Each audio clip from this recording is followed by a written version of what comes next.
तो भाई साहब मैं आपको पहले बोल दूं, 2 साल पहले जिनको लगा था डॉक्टर जगदीश फेंक रहा है, पनीर टिक्के में कहा जी ऑक्साइड है, वहां से कैसे क्या खून की गांठियां बनेगी, वो कैसे क्या 3+2G के कनेक्शन में आने के बाद ब्लड क्लॉट बना सकता है, हा?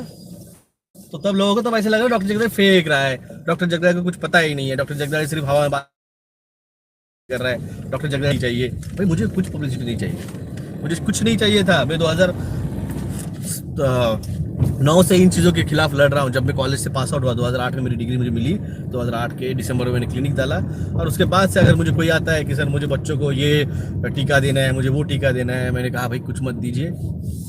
तब भी मेरे कुछ लोगों ने मानी, जो मेरे पेशेंट्स थे उन्होंने बात मानी। जब मेरे को बच्चे हुए, मैंने नहीं दिए, तो मेरे दोस्तों को भी ये बात समझ में आई कि हाँ अगर विलास नहीं दे रहा है और बोल भी रहा है, तो उन्होंने भी फिर माने। फिर मेरे 15 से 20 बच्चों दोस्तों ने नहीं दिए। फिर 2018 में जब MR आया तो फिर स्कूल तक लड़ा, प्रशासन से लड़ा। तो ये मेरे को फर्क नहीं पड़ता कि आप क्या सोच रहे हो, क्योंकि मैं आपको बताने के लिए, मेरे को फेमस भी उसमें होना नहीं है।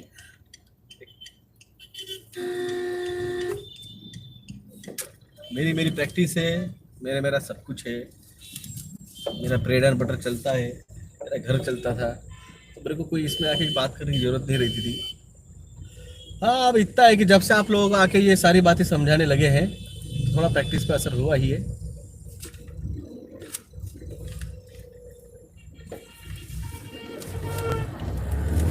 तो आप ये जो सोच रहे हैं कि डॉक्टर जगदीश कुछ बोल रहा है, ऐसे कुछ हो ही नहीं सकता।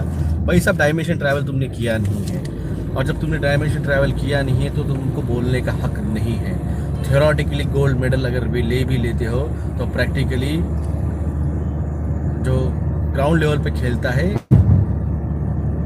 और जो अचीव करता है उसी को गोल्ड जब मिलता है अवार्ड तो मायने रखता है। तो हम फिजिकली डायमेंशन ट्रैवल करते हैं, करके आते हैं, और फिर आके आपको बताते हैं यहाँ पे बैठे बैठे ये क्रिया करो, वो क्रिया करो। क्रिया करने से अगर होता था तो बस वही साहब भगवान श्री कृष्ण, भगवान अपने पार्थ अर्जुन को क्रिया करी बोलते थे, यहाँ से नाक सांस ले, यहाँ से छोड़, और कपालभाति करते बैठ, और हो जाता था तुम्हारा महाभारत। तो वो जो था, जो भगवत गीता बताई गई, जहाँ पे दोनों सैनिक जो थे वो स्तब्ध खड़े थे और वहाँ पे भगवत गीता बताई जा रही थी, एक्चुअली वो डायमेंशन था। आप लोगों को समझा नहीं है, इट्स अ डायमेंशन। दुनिया रोक के 5th डायमेंशन में वो भगवत गीता बताई गई, और फिर उसको बाद में 3D में लाया गया, जो अब होने वाला है। महाभारत 2.0 हो चुका है स्टार्ट, आप लोगों को पता नहीं है। 5th डायमेंशन में सब कुछ स्टार्ट हो चुका है, हमने आपको हिंट दिए हैं। अब इसको बाद में आप 3rd डायमेंशन में देखोगे, ये साला महाप्रलय सब कुछ, ये तांडव पिंडव, ये सब कुछ आपको मैंने 4 अप्रैल को बताया था, और उसके बाद में आज हो रहा है। तो आप समझो, जो चीज़ें मैंने 4.5 महीने पहले बताई थी, 4 महीने का आज बराबर 4 महीने कंप्लीट हुआ। आज 5 अगस्त। किसी ने पूछा था कि डॉक्टर तुमने जो बोला था वो हो ही नहीं रहा है, तब मैंने कहा था भाई मेरे पास अभी भी 3 हफ्ते है। मैंने 4 अप्रैल को था, तो 4 हफ्ते अभी महीने मेरे पास थे, उसमें से 3 हफ्ते अभी भी मेरे पास है। लो हो चुका। ऐसा एक स्टेट नहीं बचा है भारत का जहाँ पे तांडव नहीं हुआ है, जहाँ पे महाप्रलय नहीं आया है। मैंने पहले ही कहा था प्रलय नहीं आएगा भाई साहब। आपके बाप दादाओं ने, पुश्तों ने 90 साल में देखा नहीं होगा ना, ऐसा महाप्रलय आने वाला है। ये मैंने आपको 4 अप्रैल को बताया था। अब सब कुछ हो चुका है, फर्स्ट फेज कंप्लीट हुआ है। अब it's a warning and it's given a time. अब बचा लो अपनी, जो आपको वार्निंग पीरियड दिया गया है। 2nd फेज भूमि तांडव, अर्थ मैटर्स जो है, तो मैं 3rd डायमेंशन में था। मैं अभी गाड़ी चला रहा हूँ, और मैं गाड़ी चला कर आपसे बात कर रहा हूँ, और मैं जब मेरे डेस्टिनेशन तक मुझे पहुंचना है, वो डेस्टिनेशन जो है 5th डायमेंशन कुछ होगा। ये मैंने आपको तो पता है, एक स्ट्रॉन्ग फॉर्म में स्टैंड होगा, और it's starting 5th dimension phase. तो ये अगले 8 साल जो है 4th डायमेंशन रहने वाला है।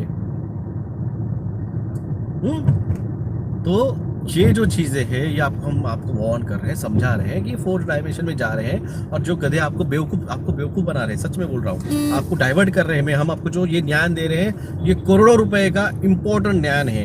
या आप किसी बाबा, किसी गुरु, किसी